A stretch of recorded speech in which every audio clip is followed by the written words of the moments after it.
10 जानेवारी नरहर विष्णू गाडगीळ उर्फ काकासाहेब गाडगीळ यांचा जन्मदिवस। नमस्कार। काकासाहेब गाडगीळ या नावाने प्रसिद्ध असलेले श्री नरहर विष्णू गाडगीळ हे एक विद्वान वकील, ज्येष्ठ स्वातंत्र्य सैनिक, प्रख्यात राजकारणी आणि उत्कृष्ट साहित्यिक होते। त्यांचा जन्म 10 जानेवारी 1896 रोजी झाला। 1920 पासून ते भारतीय राष्ट्रीय काँग्रेसमध्ये सामील झाले आणि 1921 पासून त्यांनी राष्ट्रीय चळवळीत सक्रिय सहभाग घेतला।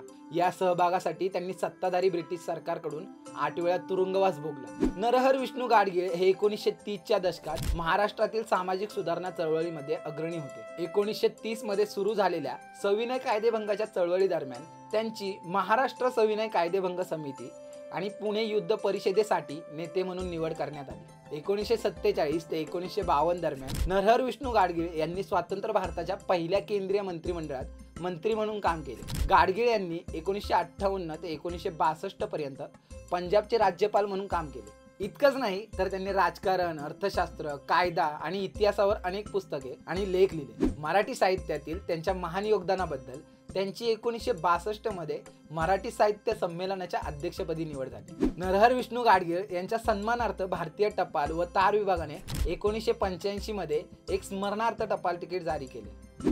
प्रत्येक दिवसाचे वेगवेगळे दिनविशेष पाहण्यासाठी आपल्या कल्लाकार YouTube चॅनलला सबस्क्राईब करा। तसंच Instagram आणि Facebook पेजलाही फॉलो करा।